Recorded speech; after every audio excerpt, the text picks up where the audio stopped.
Bueno, tenemos con nosotros a David Santiago, como hemos presentado brevemente en la cabecera. Es un fotógrafo paisajista, yo lo he conocido hace poco tiempo en el Fotonatur de La Palma y tengo que decir que todo el público estaba entusiasmado. Había una proyección de paisaje y yo me la había perdido. Digo, pues ya está, esta es la mía, me lo traigo al programa y así la vemos todo lo que nos cuenta David. Es un fotógrafo que publica muchas imágenes, hace muchas imágenes por encargo, para revistas, editoriales, para prensa en general. Nos va a aportar esa visión también del el paisaje por encargo. Yo os estaba hablando mucho también del paisaje de autor, aunque lo he hecho de encargo para editoriales y para prensa, pero incido más ahora mismo en la fase que me encuentro, que es la foto de autor. David cumple muchos encargos, recibe muchos encargos, publica mucho reportaje y creo que nos va a enriquecer mucho con esa otra visión. Es un fotógrafo muy reconocido, muy versátil. Él va a las localizaciones y yo creo que puede resolver prácticamente cualquier tipo de circunstancia. Creo que hay que aprovechar para cualquier duda que tengáis, cualquier pregunta que podáis hacer, porque es una oportunidad única tener ponentes de esta talla aquí en el programa. Hola, buenas tardes.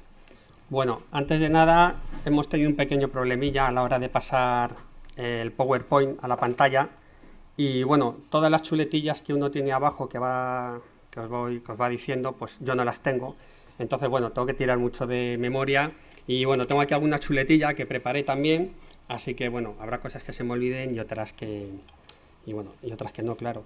De lo que os voy a contar, casi todo es de mi experiencia.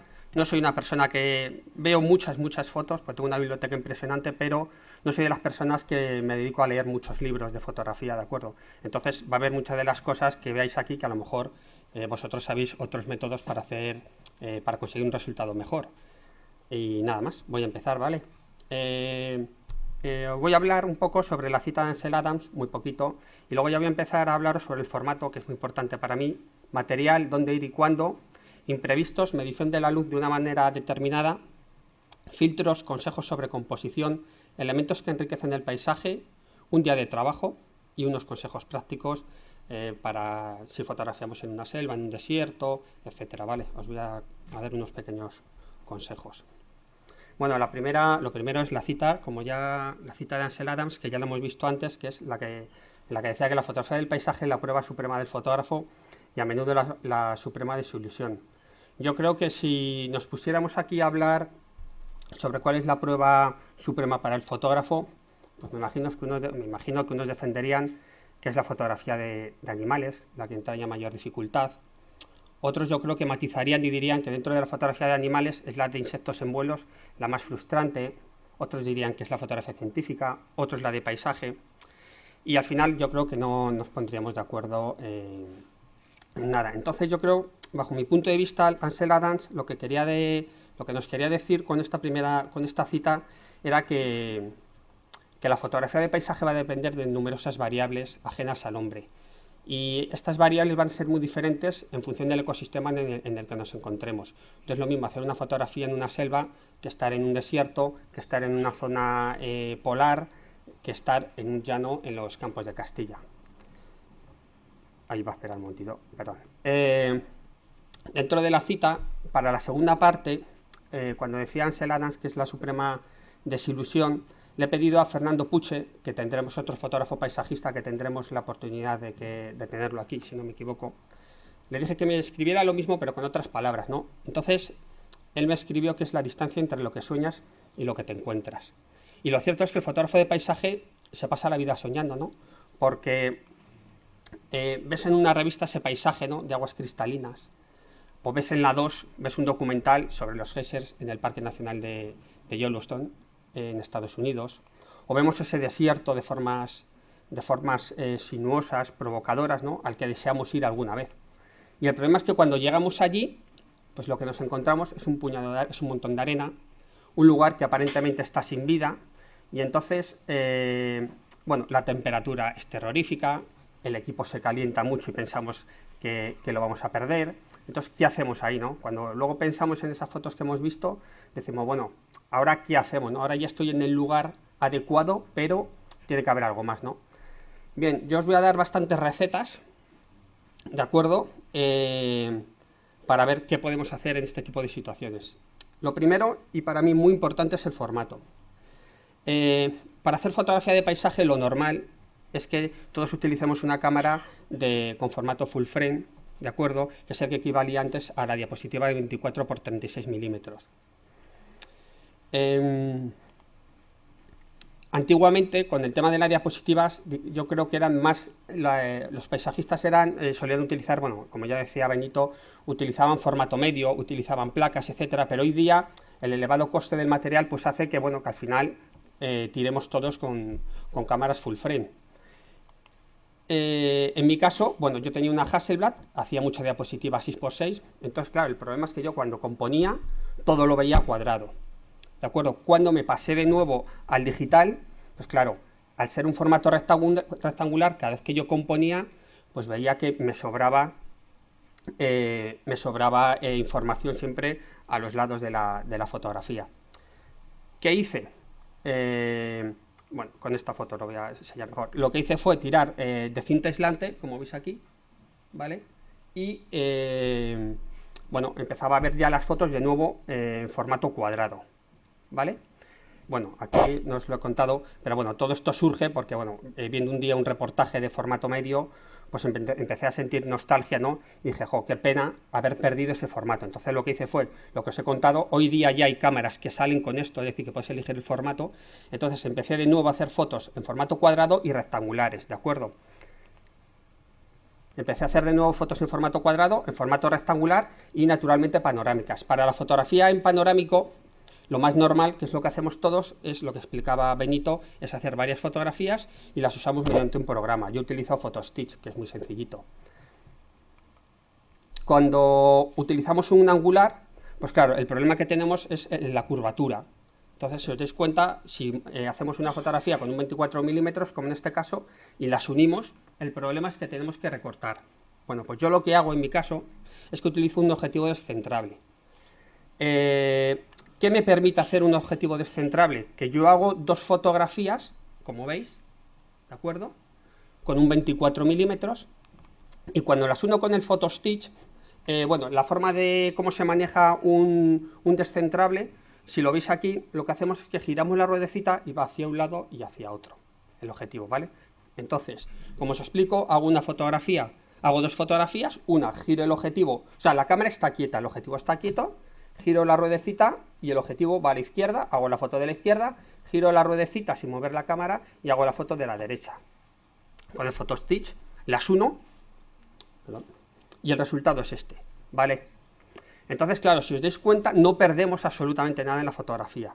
Entonces, a mí, yo ahora es lo que utilizo siempre, porque me encanta, ¿de acuerdo? Y además tiene una particularidad, y es que el formato que se queda al final, sí lo puedo vender a las revistas. En el momento que hago panorámicas de 3, 4, 5 fotografías, es muy difícil que os la publiquen, ¿de acuerdo? Entonces, en mi caso, pues utilizo mucho el objetivo descentrable. El único problema que hay es lo de siempre, no os lo imagináis, ¿no? El precio, la pasta. Sí, señor. Entonces, bueno, pues eso es un problema. Pero bueno, si podéis comprar algo de segunda mano, pues bueno, os ahorraréis un dinero. Bien. Para el material, yo el material que utilizo cuando tengo que andar, pues simplemente llevo la cámara de fotos con un 24-70, llevo un 70-200, un juego de filtros, un flash, un pequeño trípode ligero, el nivel, el disparador y nada más. Y llevo esta mochilita, es una mochila de hombro, es una riñonera, perdón, y lo que entra ahí es lo que llevo, no llevo absolutamente nada más. Si me voy un viaje largo o más tiempo, llevo exactamente la misma riñonera. Lo que hago es que quito el 70-200, incluyo un 100-400, incluyo el descentrable, el macro y otro flash más. Y lo que sí que hago es que pongo un trípode más sólido, ¿de acuerdo? En este caso un Gitzo que llevo. Bien, evidentemente si te vas fuera, lo que sí suelo llevar es muchas tarjetas, suelo llevar más de 100 gigas, varias baterías para 10 días y varios discos duros para descargar, transformador de corriente, etcétera. El trípode que más me gusta a mí para paisaje es este, porque el movimiento es milimétrico, ¿vale? Lo vas girando milimétricamente, entonces a mí me resulta muy agradable para el paisaje. Este es el que más me gusta utilizar. Bien, es que la foto la estáis viendo un poco deformadas. Bueno, los objetivos, un objetivo angular, como sabéis, pues, lo que hace es que nos aporta una perspectiva exagerada dimensionando la escena. Entonces, esto está bien. Dentro del paisaje, pues evidentemente todos pensamos en la utilización de un gran angular, pero yo os aconsejo también que penséis mucho en los teleobjetivos. ¿Por qué? Porque un teleobjetivo lo que hacemos es, además de aislar, cogemos y los elementos los comprimimos en el mismo plano y creamos una perspectiva diferente, nueva, ¿de acuerdo? Entonces yo os aconsejo a veces, os aconsejo que de vez en cuando dejéis el objetivo angular en casa y que salgáis con vuestro 70-200 o un 70-300 a hacer fotos de paisaje, ¿de acuerdo? Yo lo hago muy a menudo y la verdad es que cambias por completo el chip, porque cuando vamos con el angular solo pensamos en, venga, a meter todo lo que podamos dentro de la imagen, un montón de elementos, y yo creo que de vez en cuando hay que cambiar. Bien, ¿dónde ir? Bueno, esta es mi biblioteca y entonces yo lo que sí que hago es comprar muchos libros de otros autores y bueno, yo creo que claro, a la base de ver muchas fotografías pues encuentras lugares que te pueden llamar la atención, investigas sobre esos lugares y luego vamos allí. Yo creo que es importante. Evidentemente, cuando estamos al lado de casa, yo soy de Guadalajara y esto pues lo tengo a 2 minutos de mi casa, es importante hacer fotografías de aquello que tenemos alrededor. Hacemos fotografías al amanecer, un día que ha nevado, un día una fotografía nocturna, etcétera.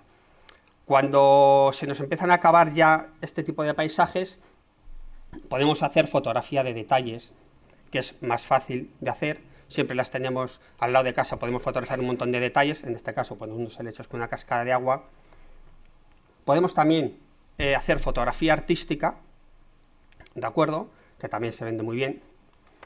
Y luego ya llegan los grandes paisajes. Entonces los grandes paisajes evidentemente es difícil tenerlos al lado de casa. Entonces ya hay que empezar a pensar en que tenemos que movernos, en que tenemos que irnos con el coche y empezar a hacer kilómetros.